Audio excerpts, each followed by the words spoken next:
తిరుమల లడ్డు కల్తీ నెయ్యి కేసులో సంచలన విషయాలు వెలుగులోకి వస్తున్నాయి. శ్రీవారి భక్తులకు 2019 నుంచి 2024 వరకు 48.76 కోట్ల లడ్డూలను టీటీడీ తయారు చేసి విక్రయించింది. అందులో బోలేబాబా వారి అనుబంధ సంస్థల నుంచి సేకరించిన కల్తీ నెయ్యితో 20.01 కోట్ల లడ్డూలను తయారు చేసినట్లు సిబిఐ సిట్ దర్యాప్తులో గుర్తించారు.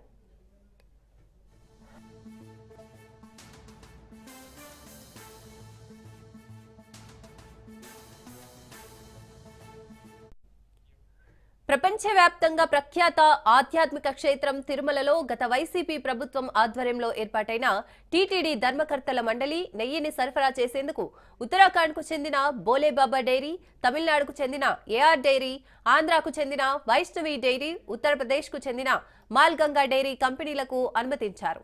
ఈ నేపథ్యంలో సదరు సంస్థలు టీటీడీకు సరఫరా చేసిన నెయ్యిలో కల్తీ పదార్థాలు, రసాయనాలు, ఫామాయిల్, పాప్కార్న్ ఆయిల్ ఉన్న నెయ్యిని టీటీడీకు సరఫరా చేసినట్లు ఇప్పటికే దర్యాప్తులో తేలింది.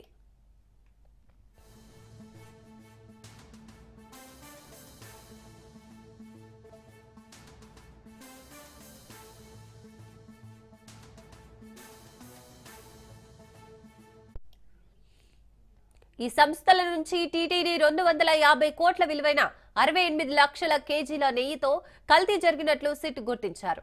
దాదాపు 40% లడ్డూలను కల్తీ నెయ్యితో తయారు చేసినట్లు సిట్ బృందం దర్యాప్తులో తాజాగా గుర్తించారు. శ్రీవారి ఆలయంలో ప్రస్తుతం ప్రతిరోజు 3.5 లక్షల లడ్డూలను తయారు చేస్తారు. ఇందుకోసం 12,000 నుంచి 13,000 కేజీల నెయ్యిని వినియోగిస్తారు. వైసీపీ హయాంలో 5 ఏళ్లలో లడ్డూల తయారీకి రోజు 40% కల్తీ నెయ్యిని వినియోగించారు. కల్తీ నెయ్యితో తయారైన లడ్డూలనే భక్తులకు పంపిణీ చేశారు.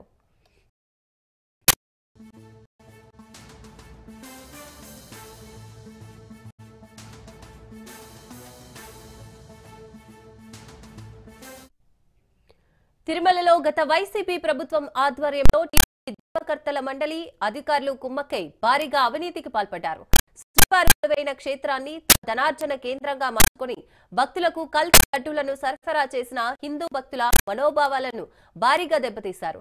సిబిఐ ఆధ్వర్యంలో ఏర్పాటు చేసిన సిట్ బృందం ఇదే విషయాన్ని తమ దర్యాప్తులో గుర్తించింది. సరఫరా చేసే సంస్థలను ప్రోత్సహించి భక్తుల మనోభావాలను పట్టించుకోకుండా అవినీతి అక్రమాలకు పాల్పడ్డారు. త్వరలోనే మరిన్ని వైసీపీ ప్రభుత్వం తిరుమలలో చేసిన అక్రమాలు వెలుగులోకి రానున్నాయి.